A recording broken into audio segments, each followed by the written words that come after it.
¿Qué tal? ¿Cómo le va? Es un gusto saludarle aquí en La Espuma de los Días. Tenemos a un súper invitado, escuchemos sobre él. Pocos creadores en México logran moverse con tanta soltura entre la narrativa, la ilustración y la novela gráfica como Bernardo Fernández Beff. Con 35 años de trayectoria, Beff ha construido un universo creativo donde conviven la ciencia ficción, la sátira política, la ternura. Es un artista de mirada crítica y corazón lúdico. Beff ha hecho de la historieta un terreno fértil para contar las contradicciones del país, las maravillas de su propia imaginación, y siempre lo hace con una pluma afilada y un lápiz generoso. Beff no ilustra, narra con imágenes. Sus obras, ya sean novelas gráficas, cuentos infantiles o thrillers policíacos, están impregnadas de una mirada singular que observa el mundo con ironía, pero también con profunda empatía. Y bueno, pues qué barbaridad tener a este invitado, Bernardo Fernández. ¿Cómo estás? Muy bien, muchas gracias. Mejor conocido como Beff. Beff. Y es que nos traes una novela gráfica desde el Cretácico, pero digo, una novela gráfica de un momento en donde tampoco había lenguaje hablado. No, y por eso no hay más que un diálogo en toda la historieta.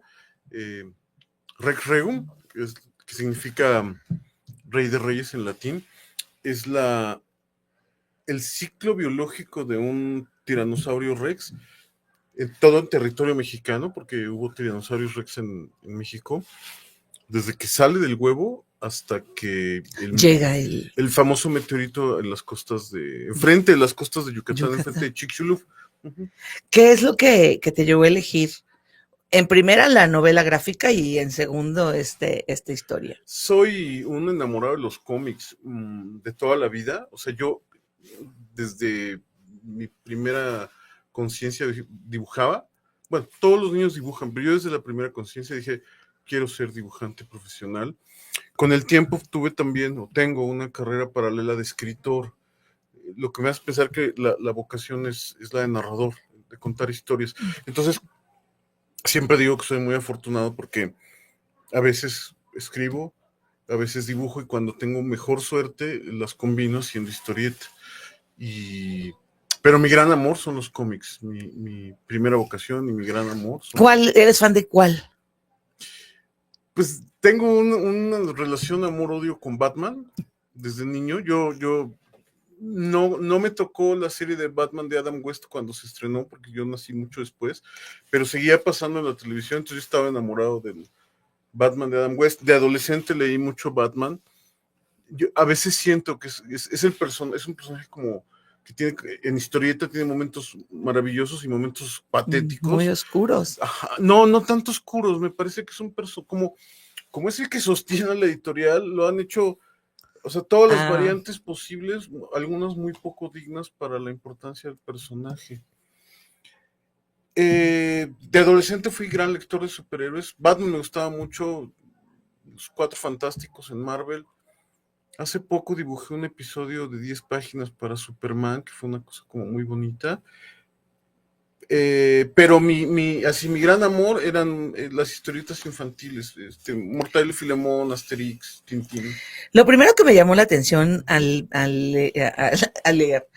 ver y leer con la mirada diferente, se lee con la mirada, claro. Este libro es una cita bíblica. Uh-huh. ¿Por qué? Cuéntamela. Daniel 2:37. Pero lee la cita para poner. Tú, oh rey, eres rey de reyes, porque te ha dado reino, potencia, fortaleza y majestad. Yo no soy religioso, pero me parece que la Biblia es un libro, para mí que no lo soy, es un texto hermosísimo, un texto mitológico bellísimo. Y como todos los textos sapienciales, pues está lleno justo de tanto poesía como sabiduría. Cuando estaba buscando el título para el libro, la primera opción era que se llamara Rex, tal cual, pero hay un tiranosaurio, el de Toy Story, que se llama Rex, que además es bastante teto y que no me agrada nada. Entonces, Rex Regum, en latín significa Rey de Reyes, y me acordé de la cita en el libro de Daniel, yo digo, no soy creyente, pero leí la Biblia entera justo como una pieza literaria y recordaba mucho la potencia de ese versículo que me pareció que quedaba perfectamente para abrir con esto, con la potencia mitológica de la Biblia. Fíjate, suponiendo, ¿no? Para los que no creen que te mueres y hay un más allá, y hay un cielo y hay un Dios, y que te enfrentes y que digas, y que te diga, yo soy el Rey de Reyes.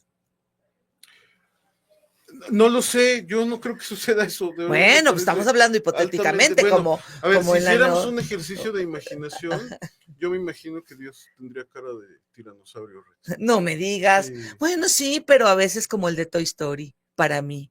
Muy bien. No, para mí supongo, no. ¿Por qué Tiranosaurio Rex? ¿Por qué elegí el tiranosaurio Rex? No, ¿por qué crees que sería en forma de Tiranosaurio Rex? Porque era el más poderoso de los dinosaurios terrestres. Es el carnívoro terrestre más soberbio que ha habido sobre este planeta. Terrestre, ¿no? Porque en el mar hay unos mucho más. Ay, pero ¿a poco Dios sería soberbio? O sea, soberbio de soberbia, no majestuoso. Sé, yo soy ateo, no, ese no sé. Ay, pero me imagino que sería el más grande, pues. Más de majestuoso. Lo pienso en términos de majestuosidad. Es que, mira, qué bueno, digamos, dejando un poquito atrás la discusión teológica, sí. Es que los dinosaurios, y esto me parece muy importante y es de las cosas que me interesan con este libro, no son monstruos, son animales prodigiosos, majestuosos. Piensa, por ejemplo, en un tigre, ¿no? Cuando tú ves moverse un tigre, bueno, es poético, hasta William Blake tiene este poema donde dice, tigre, tigre, que brillas furioso en la noche, ¿qué mano inmortal podría forjar tu temible simetría? Entonces pienso en eso, en que estos animales, los animales son, y especialmente los dinosaurios son eso, majestuosos, con una temible simetría, y por eso pienso, no son, en el cine han aparecido durante casi un siglo, como más de un siglo como monstruos, pero son animales prodigiosos y es parte de lo que yo quería comunicar con este libro. Te voy a decir algo muy bobo, tipo Toy Story. No me imagino, o sea, estos tiranosaurios tan imponentes con unas manitas así.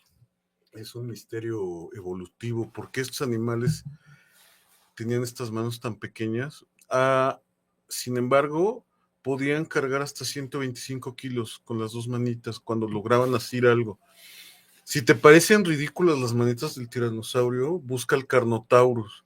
Es un primo del tiranosaurio que tiene cuernos y manos todavía más chiquitas. Sí, pero casi alitas. No, pues menos, son como 2 deditos pegados que salen del torso. Pero tienen razones evolutivas. La evolución, bueno, esto te lo digo como entusiasta de la ciencia. Yo no soy científico. Creo que ahora pienso que debía estudiar biología y no diseño gráfico.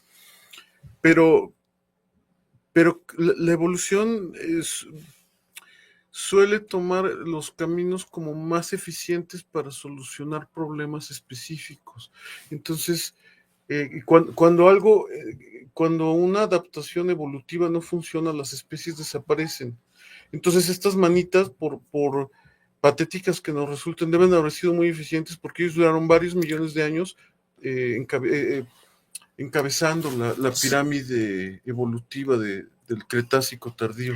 Rex Regum no solo es una historia de un tiranosaurio, no, es también un viaje sobre el poder, la supervivencia, el destino. ¿Qué temas humanos hay atrás de esta historia prehistórica? Pues justo los seres vivos tenemos mucho más en común tenemos más cosas en común que diferencias. Entonces, al mostrar ¿qué es lo primero que ves en tu clase de biología, el primero de secundaria? Los animales, los seres vivos, nacen, crecen, se reproducen y mueren. Y en esos 4 verbos, en la conjugación de esos 4 verbos está nuestra vida y nuestra existencia, aquello que nos da sentido o no. Entonces, contar el ciclo biológico, el ciclo de vida de este animal prodigioso, me permite hacer una metáfora de lo humano, de cómo, y bueno, yo he dicho, ya hablando del libro, que no quería hacer una fábula, pero sí me permití metaforizar las cosas que son importantes. Yo soy de la idea de que la literatura, y lo que aspiro es hacer literatura en forma de cómics, en este caso. Yo suscribo lo que decía Kurt Vonnegut. Él decía que cuando tú construyes una mentirota, puede ser novela, cuento, cómic, guión de cine, videojuego, y a través de ella le dices a quien está leyendo o viendo o escuchando, le comunicas ideas pertinentes sobre la complejidad de la existencia, entonces estás haciendo literatura. Es decir, mi aspiración aquí era que a través de ver las peripecias por sobrevivir de este animal, un animal que nace con todos los privilegios, ¿no? En su entorno, podía hablar de la existencia humana, de cómo, porque se cruzan aquí muchas cosas, ya lo decía, se cruza la ambición, la envidia, el amor de alguna manera, el amor filial, el respeto a los viejos, todo eso está contado. Por supuesto, yo no puedo hablar sino de la experiencia humana, y entonces utilizo como actores a mis tiranosaurios para hablar, intentar comunicar ideas complejas y pertinentes sobre la existencia Fíjate humana. que no vas a creer, pero cuando llegué a la parte ya a punto de la extinción, sí como que me conmoví porque dije, este personaje, ¿no? Que nació indefenso, entre comillas, en un huevo, y que se va haciendo y que libra varias batallas, ¿no? Por seguir siendo el rey, y llega finalmente un final. Sí, que además es una gran tragedia cósmica para nuestro planeta. Hubo una anterior todavía más severa, pero no existía vida, digamos, bueno, es decir, la luna surge a partir de un choque cósmico todavía más terrible, pero la caída del meteorito de Chicxulub es una tragedia eh, monumental porque acaba con todo un ecosistema, digamos, no todo un ecosistema, no acaba con la vida en la Tierra, pero la transforma profundamente y destrona a los dinosaurios como los reyes de la creación. Los dinosaurios fueron tan exitosos que ocuparon todos los nichos ecológicos imaginables. O sea, había dinosaurios en el Ártico, bueno, en las zonas frías no habían muchas, porque el planeta era mucho más caliente. Había, no propiamente dinosaurios, pero reptiles marinos.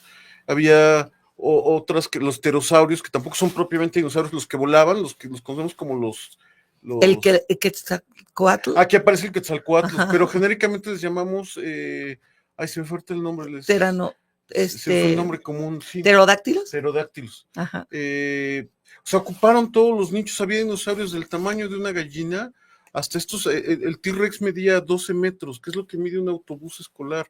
O sea, fueron exitosísimos como no ha habido otra especie, otro género.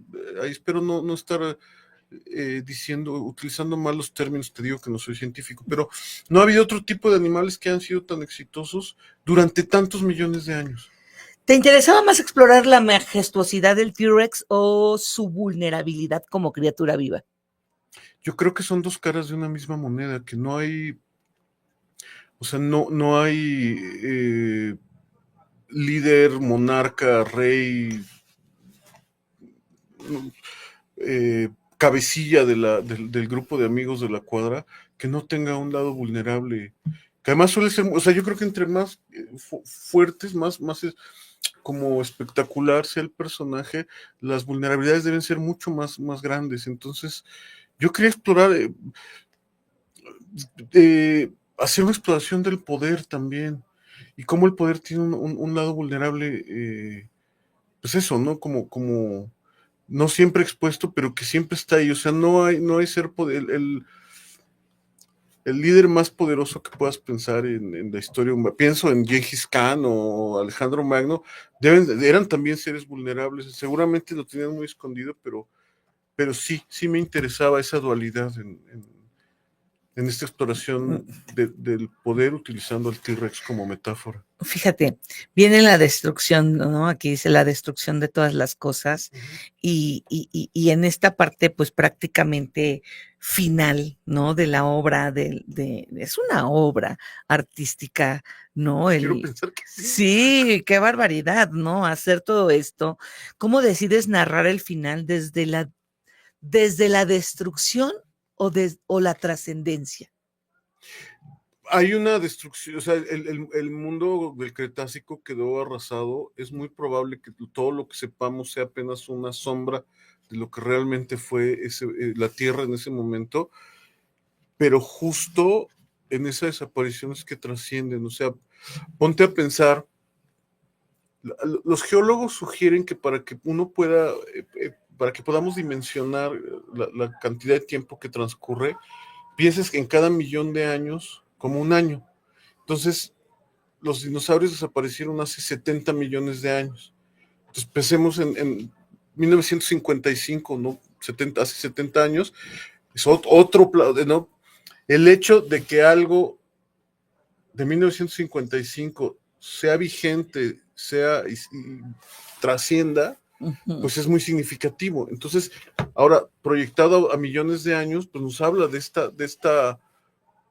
esta fuerza que tienen los dinosaurios, ya no solo como desde la ciencia, los dinosaurios son el origen de los mitos de dragones. O sea, no es coincidencia que donde hay grandes yacimientos de restos fósiles, también hay riquísimas leyendas de dragones. Perdón, donde hay yacimientos paleontológicos de dinosaurios, son siempre sitios donde hay leyendas de dragones. China, Alemania, Inglaterra, nuestra propia serpiente emplumada. México es un lugar con grandes, con importantes descubrimientos paleontológicos. Y bueno, ahora se sabe que muchos dinosaurios eran emplumados. Entonces, pues eso nos habla de, sí, son trascendentes, vigentes, y a mí me parece importante conocer esta historia de nuestro planeta. La historia usted búsquela, historias gráficas, Rex Regum, una novela gráfica de Biff y nos va narrando esta historia. La verdad es que está muy, muy, muy linda. ¿Por qué estos tonos Sí, está hecha en blanco y negro. En blanco y negro. Tiene dos razones. La primera es que es una historieta muy extensa, son casi 300 páginas. Sí. Entonces, si yo lo hubiera hecho a color, me tardé 3 años y medio dibujándola. Si la hubiera hecho a color, seguiría trabajando. O sea, yo soy más o menos rápido para dibujar, pero soy muy lento coloreando. Es además una historia que tiene, como es todo en este bosque tropical o parecido al bosque tropical, pues además yo lo que más me tardé fue dibujar todos los fondos, las plantas, dibujé hoja por hoja de este mundo. Sí. Entonces, eso hubiera sido muy tardado de colorear. Pero también tiene un sentido, ¿no? Sí, hay una gran, bueno, el blanco y negro además a mí siempre me remite como a lo histórico, a lo mítico, pero además es mi homenaje a los mangas japoneses. Yo no hago manga, yo soy de otra generación, pero es lo más cercano que haré jamás a un manga japonés. Hay un claro homenaje a Osamu Tezuka, el padre de los manga, que es el creador de Astro Boy y de La Princesa Caballero y de todos estos clásicos del manga, que es un autor que me gusta mucho. Y entonces estudié con mucho cuidado cómo él contaba. Los japoneses tienen una manera muy peculiar de escribir acción, y entonces lo estuve estudiando con mucho cuidado. Y los mangas se publican siempre en blanco y negro, justo también porque son como mucho volumen y hay poco tiempo para colorear. Normalmente colorean unas cuantas páginas y el resto de los álbumes es en blanco y negro. Entonces era por esas dos razones. Yo lo pensaba, si hubiera sido cine, hubiera sido como filmar un documental en blanco y negro. Así lo pensaba un poco, ¿no? A mí me gusta mucho el cine en blanco y negro. Soy fan de Jim Jarmusch, por ejemplo, que suele filmar en blanco y negro. Si tu obra pudiera hablarle a una generación, ¿qué advertencia o mensaje trae desde el pasado? Que la vida es muy frágil. Que la vida es el fenómeno más complejo que conocemos. en este planeta. Bueno, la conciencia humana a través de la ciencia no conoce fenómeno más complejo que la vida. Y es un fenómeno muy frágil. La vida se puede acabar en un instante, en un parpadeo, puedes tener un accidente y morir, y en un parpadeo cósmico desaparecieron los dinosaurios. Entonces, si tuviera un mensaje explícito, yo evito tener como mensajes explícitos en mis libros, pero si estuviera obligado a decir uno, que la vida es muy frágil y que es un fenómeno precioso y muy frágil. Fíjate, ¿alguna vez dibujaste un dinosaurio y terminó pareciéndose a algún político? No, mira, yo tuve la gran fortuna siendo adolescente de haber conocido a dos grandes de la caricatura, a Helio Flores y a Efrén Maldonado. Ajá. Los dos, yo siendo la hermana de mi papá, que era periodista del Universal, con el pretexto de entrevistar a los caricaturistas de casa, me llevó a conocerlos a ellos dos. Y yo, pues, fue maravilloso, los dos generosos me contaron de su oficio. Helio me regaló unos libros, Efrén años después, estudié con su hija la carrera y bueno, puedo orgullosamente decir que soy amigo de ambos, pero descubrí que justo el oficio de caricaturista político no es para mí. Lo intenté, pero no es mi vocación. Yo de niño pensaba que el dibujante era el que hacía todo, el que hacía la caricatura del periódico, el que hacía las historietas, el que hacía los dibujos animados, el que ilustraba, el que hacía los carteles. Con el tiempo yo me fui decantando muy rápidamente por la historieta, que fue mi primer amor. Tuve un paso bastante penoso por la caricatura ¿Por política, qué? porque no tengo esa vocación. Tú tienes que ser muy sintético, tienes que ser muy agudo y tienes que ser muy cruel. Yo no tengo esas habilidades para poder ser un buen cartonista político. Admiro mucho el oficio, pero no. Y además hay que ser muy buen retratista. Sí. Yo no soy buen retratista. Entonces no. Y además nunca me gustó usamos muchos dinosaurios como metáfora en política. Sí. Y a mí me parece que es un poco insultante para los dinosaurios. Compararlos con políticos. ¿Sí? Sí, pues ya era bueno, pues yo antes de entrar al aire te hacía una referencia a periodistas dinos. Prefiero pensar en dinosaurios como los grandes clásicos de algo, los dinosaurios del rock, y pienso ahí en Frank Zappa. Sí. Ahí sí me gusta ¿Una más. playlist para este libro?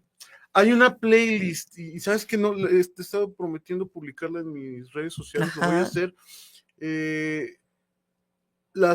La que sí está señalada en el libro es que cuando va pasando el meteorito lo ves cómo se va acercando a la Tierra, y yo puse la indicación de que es con la música de Gustav Holst, del poema sinfónico de los planetas. Gustav Holst, que es este compositor de principios del siglo XX que compone estas piezas, una pieza por planeta, por los planetas conocidos de ese momento, y que es majestuosa. Cuando tú oyes, sobre todo la gente joven, ahora que, bueno, Star Wars ha estado vigente 50 años, pero cuando oyes a Gustav Holst, te das cuenta que de ahí viene que de ahí viene John Williams con su música. Esta majestuosidad épica es una herencia de la música sinfónica de Gustav Holst. Pero sí hay una playlist que prometo publicar. Es la segunda vez que me ya públicala, por favor. Desde el huevo. Sí, justo, empieza con hay un disco de Vangelis. Vangelis era este griego que hacía música instrumental electrónica. Era muy nerd oír Vangelis, pero ahora empiezo con o sea, la primera era una pieza de Vangelis, es que ahora le llamaríamos música ambient, pero que a mí me gusta mucho, es como muy... Pues mira, yo disfruté mucho porque además, yo no conozco de novela gráfica, no, o sea, tengo una Biblia.